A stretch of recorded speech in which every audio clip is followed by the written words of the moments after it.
Welcome to Tech Leadership Talks, the podcast that brings you advice, insights, and knowledge from industry leaders and experts on how to navigate managing in a technical field.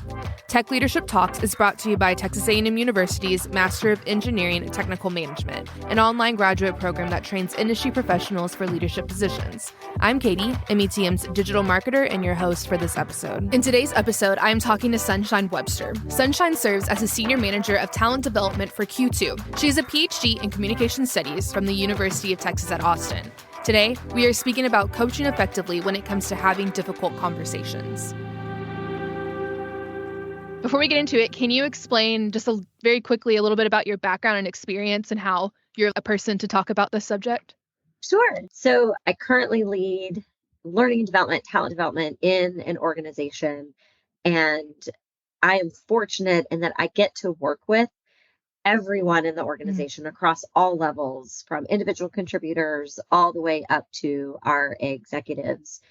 And one of the threads that weaves all of the levels together is that we all have to have difficult conversations. And so I help our individual contributors. How do you prepare for maybe a performance conversation or a conversation where you're struggling? How do you prepare for that? How do you receive the coaching and the information? And then on the flip side, I work with all of our leaders and helping provide them with frameworks and resources and practice having these kinds of conversations. How do they prepare for a difficult conversation and how do they execute it effectively? Because many of us do want to be nice. And so how do we operate in a kind way and still be direct and foster learning and growth in those difficult moments? Yeah. And we're also going to talk about coaching, which I guess kind of goes along with it. Can you just give me your definition of what coaching is? Yes. In fact, my approach is that coaching is the answer to how you have a direct conversation.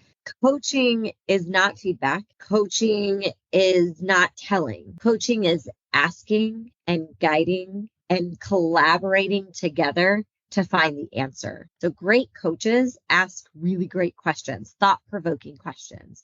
So a coach is really the person who sparks the inspiration towards problem solving. They don't solve the problem. And so a coach is somebody who works collaboratively with their people to guide them towards the answer to the problem, the path towards solving or meeting the challenge, the path towards career development, towards improved performance. So a coach is really that person who provides the guidance and the spark, but they don't provide the answer. And that's, I think, probably the piece that is challenging for some of our leaders. Often they get asked, and I know this because they reach out to me and they say, what are my development opportunities for my people? And then I have to turn that around and say, well, how do they want to develop?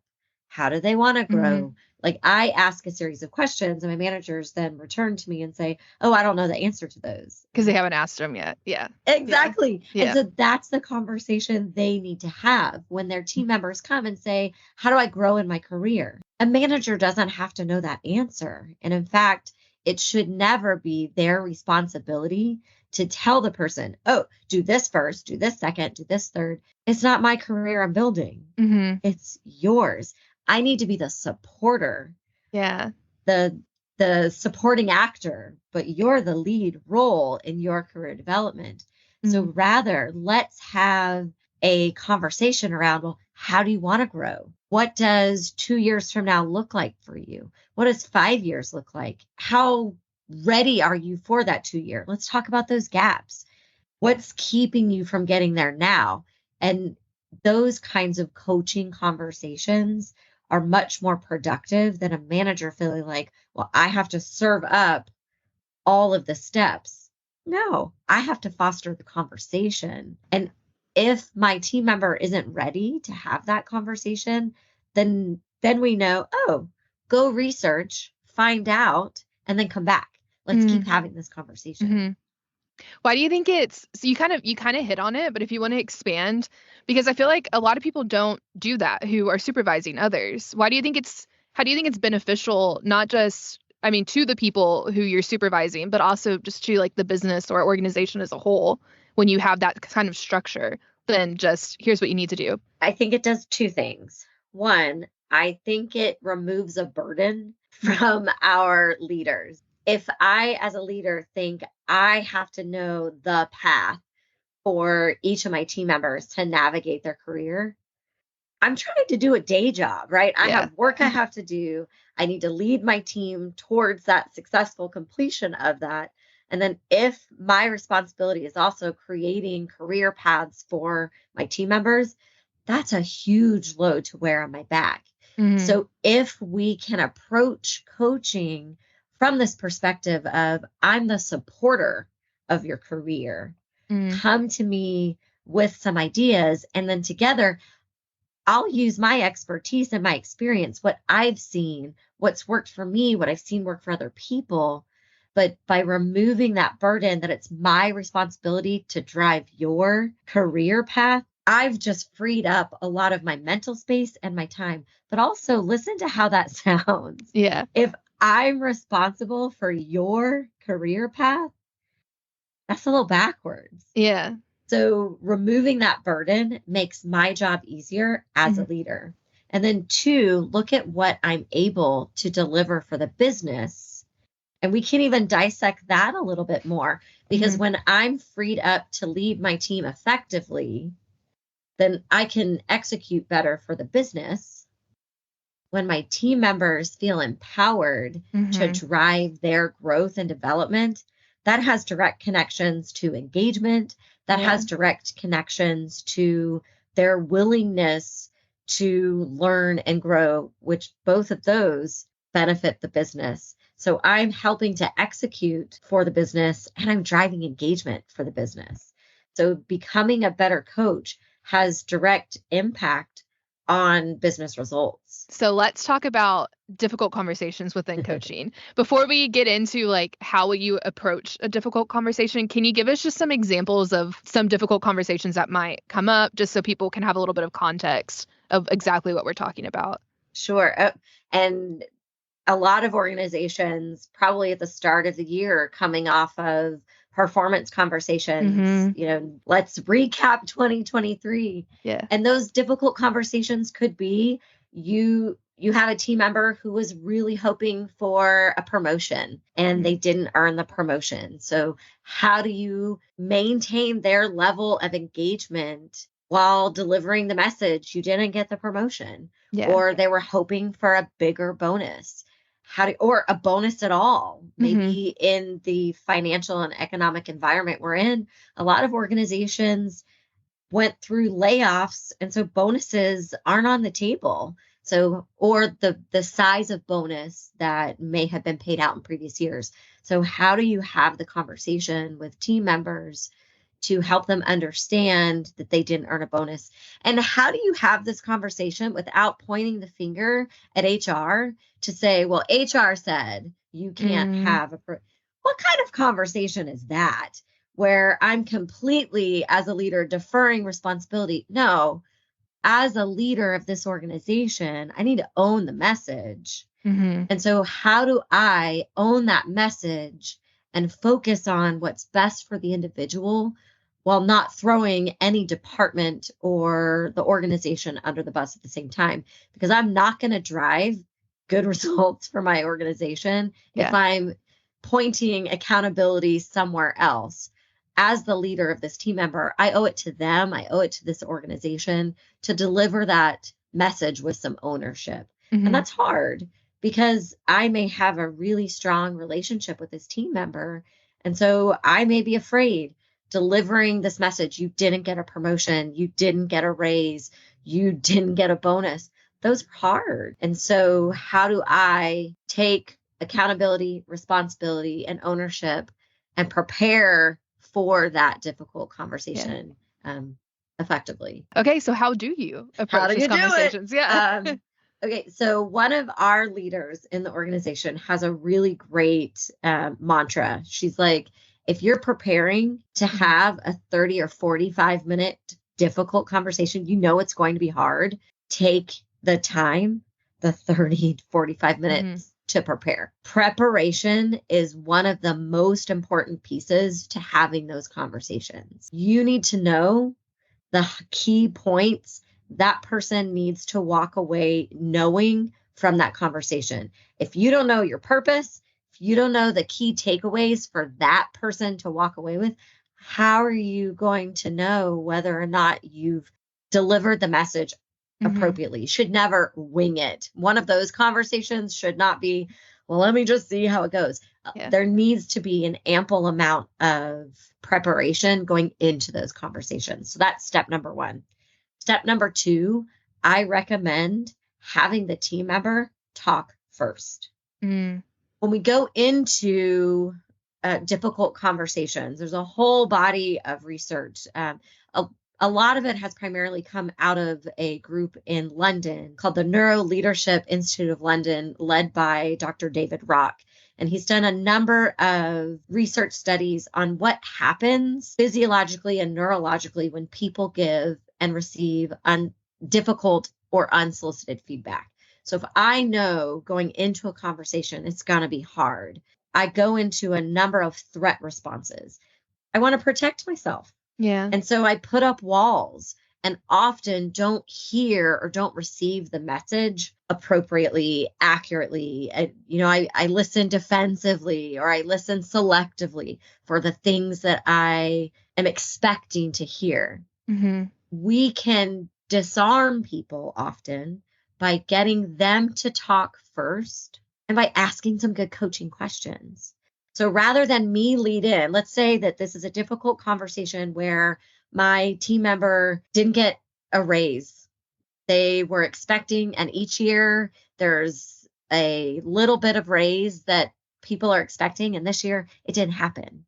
So how do I go into that conversation? Instead of me saying, all right, you didn't get the raise, let's talk about how to focus this year on what you can do to get you closer to that. I think that's a direct way and how a lot of managers might approach that conversation. And they may even say, so I'm sorry to say, because they want to be nice, what have I just done in approaching the conversation that way?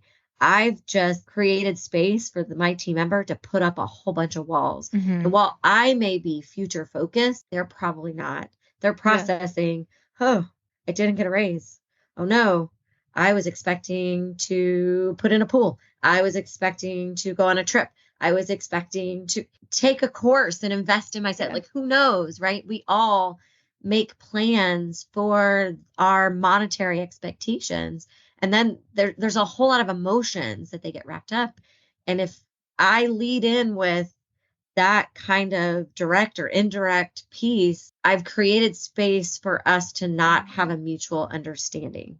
So instead, let me get them to talk first. Let me get them to assess and process first and ask a question like, what did you think of your year last year? Let's walk through your ideas. What'd you like about your performance? What do you wish you could have changed about your performance last year? If you could have a redo, what would you want to redo? Ask a series of performance-related questions. And because you did that preparation in advance, you may already have some key points and pieces of their performance you want to go back to. Now, if their lack of a raise or bonus is not tied to their performance, maybe it was tied to business metrics. Ask, what did you think about our business performance last year? What did you think about the environment? Let's talk about what we saw if the business had layoffs. Engage in a reflective conversation so that they start to identify some of the struggles themselves. Because here's something else that I've learned. Cy Wakeman, who is a really interesting researcher, she calls herself a drama researcher. But one of the takeaways I've learned from her is that our brains can't simultaneously self-reflect and vent or get stuck in the drama at the same time. So when I ask those reflective questions, it fosters more of an open conversation rather than that conversation that has the walls up, that focuses on the negative or the venting or the struggle. it's opened up to possibilities. So by getting that team member to talk first in that difficult conversation, I've opened up the possibilities. So then the third step is I go to my list, and if we haven't touched on any of those items in their reflection, I then get us to agree on some future focused steps so that we can build a future that they feel good about and that they see a path forward. So when I deliver the news of, so this year there's no raise, let's talk about how we get there. But by getting them in that self-reflective mindset, I'm able to have that conversation a whole lot easier. And I also think you, like your first point of putting in that prep work, that just shows that you actually care about them, because you're like willing to take the time to like present it in a way that would be most beneficial to them. So yes. I think that comes across as well in those kinds of conversations. People like clarity. People like to know.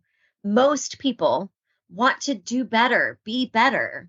Most people want to know, how do I do this better? And if it's not great news, well, what can I do with this? And what does it mean for me? One of the best statements I've ever heard that I think, how do I lead my team effectively, comes from Brene Brown. And it's short and it's succinct. And she says, clear is kind. And when we can provide clarity, we're providing a kind of kindness. Now, direct can be harsh. Direct can be nice. Either way, when we provide some direct clarity on why decisions were made, people feel better and can come to terms with that. And if we can foster that reflection through coaching and coaching questions, then it becomes, again, an easier conversation. So let's say you have the conversation. Hopefully it goes well.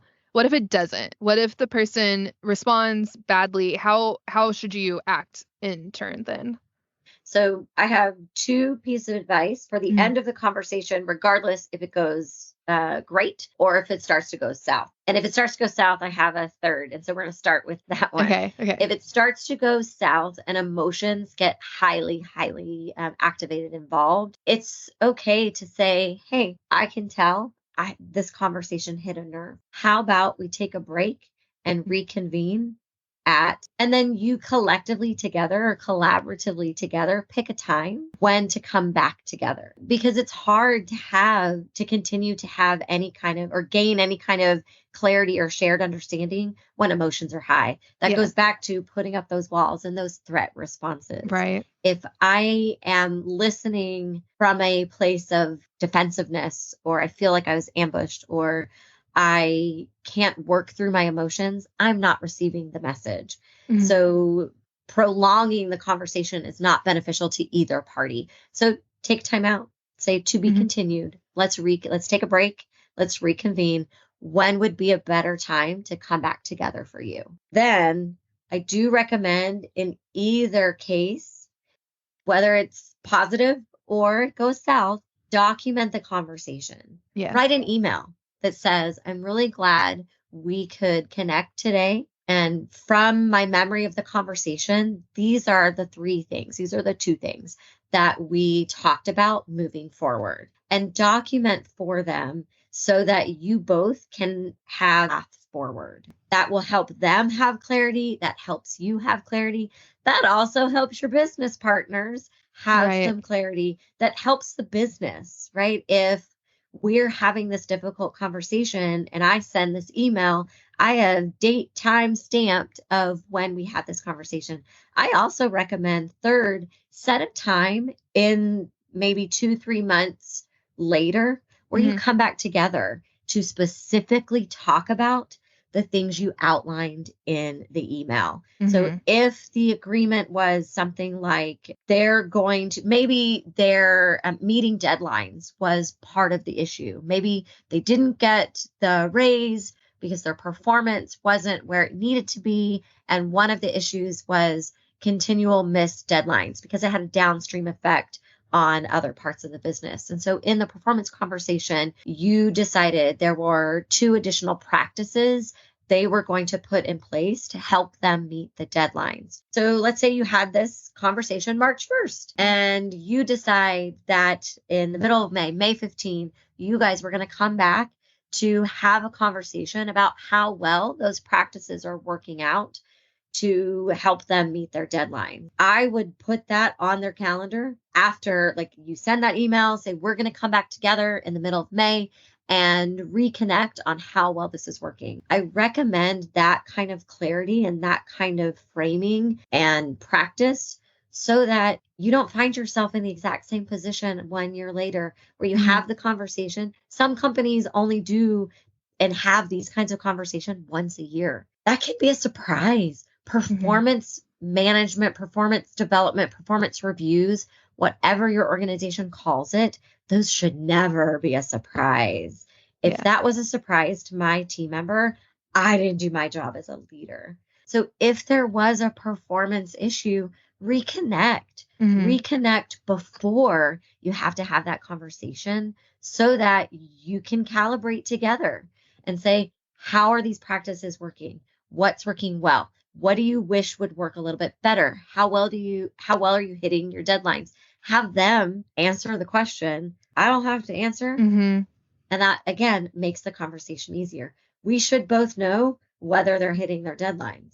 So if I ask, how well do you think you're hitting your deadline? I don't have to say, you're getting better. You're still not quite there. They'll say it themselves. And I also think having a 3-month goal is a lot more, not feasible is not the right word, but it, like, 1 year feels so far away. And so it's like, I can see 3 months ahead of me and I know what I have to do within those 3 months and like the action steps I have to take. So I feel like that is a easier goal to reach, if that makes sense, just because so much can happen in 1 year. 3 months, just, you can just see that. There's no time to course correct. If we just do it once a year, and we say, okay, this year, do that. And if I'm not giving feedback on how well they're performing with these new practices or whatever we put into place, if I'm not providing them feedback, how do they know whether they're hitting the mark? Feedback should be given both positively and constructively. Recently, I had a leader talk to me and say, I want my team members to do a better job making decisions. And so I asked, well, what is your practice for giving them feedback when they do it right? And he goes, I don't understand what you mean. And I said, well, when they make decisions in the way you want to see them do it, do you give them that positive reinforcement? And he said, well, I hadn't thought about it that way. My expectation is that they'll make decisions. And I said, well, I hear you that that's your expectation, but if you don't make that expectation known, then how do they know when they're doing it right? If we only say that's not right, or if we say, I want you to make better decisions, if we don't commend them when they're making them, then they may not have the clarity that, oh, this is what good looks like. So we can provide guidance as to what good looks like by being explicit and saying, this is what good looks like. But that's kind of awkward. And usually we're not in that frame of mind to say, oh, this is what good looks like. Rather, more realistically, we can highlight what good looks like by giving positive feedback when people do it right. I'm like, I really appreciate you jumping in and making a decision on that project. Your swiftness enabled us to hit our deadline sooner, and your thoroughness helped us know that we were making the right decision. That kind of feedback just told them this is what good looks like without me having to use those words. And they're like, oh, I did it right. And it's also frustrating on both sides if you aren't clear about like your expectations, because I know from the leader side it's frustrating because they're not meeting your expectations, but it's frustrating on the other side because it's like, well, I don't understand what those expectations are, and I'm putting forth all this work, but it's going in a different direction you want, but I don't know that. So yeah, I agree that clarity is so helpful. Every single one of us has a list of expectations in our head of how every interaction is supposed to unfold. When we come to interact with other people, we all have a list of expectations. Problem is, if I don't make those expectations known for you, I'm not setting you up for success. So as a leader, let's take one-on-one conversations as an example. I have seen so many different variations of what a one-on-one should look like. And I'm not here to say that one variation is better than another. different leaders have different expectations for what one-on-ones should look like. I'm challenging leaders to share those expectations. Some leaders I know want a list of topics the night before or the day before. Some leaders want you to show up at the one-on-one with a list, and then they have a list. Some leaders expect you to drive the whole conversation. If we don't tell people, here are my expectations for our one-on-one conversations, how are people going to know? They can't read my mind. And if I don't provide feedback on how well they met expectations, then how are they going to know they did it right? So I tell all new managers, when somebody gets promoted from an individual contributor to being a new manager, one of the topics that I coach them on is one-on-one conversations. I say one-on-one conversations should meet a few objectives, should help you build a relationship with your team members. It should help you identify blocks, barriers, and any impediments to their success. It should help you provide alignment. It should help you provide gain clarity. So here are the objectives. Now, how are you going to foster those objectives in a one-on-one? What would you like, or how would you like them to unfold? And we create like the framework for their one-on-ones. And then I encourage them to share that with their team members. And for their first one-on-one, you share the expectation. And then on the second one, you give feedback on how well that met that expectation. That allows that leader to also work through that framework to say, oh, it worked. This worked well. This didn't work as well. And then they can tweak it and provide that feedback. Okay. This has been great. Do you have any last advice you want to throw out there? Or? So probably one of the best piece of advice as it pertains to these kinds of conversations and coaching and leading that I've been hearing from my leaders centers around curiosity. If we can go into these conversations and all of our conversations with a curious mind instead of an evaluative and judgmental mind. If I go into the difficult conversation from the place of as a knower, a judger, an evaluator, which I think too often we do, I have the answers. I know. I'm going to tell it to them. That's when it becomes hard. If I go in with curiosity, what did they think? What was their experience? Even though I have my ideas on how I want to coach them to better performance, coach them to greater understanding, greater connection to the business, going in with curiosity keeps me open and then becomes contagious to them. That's when the possibility can happen. And so that's been an area of growth and opportunity for me, because I don't think my brain has always started from a lens of curiosity, but I've seen the value in leading with curiosity instead of leading with what I know. Thank you for listening in to today's episode. Tech Leadership Talks is brought to you by Texas A&M University's Master of Engineering Technical Management. To learn more, visit metm.tamu.edu.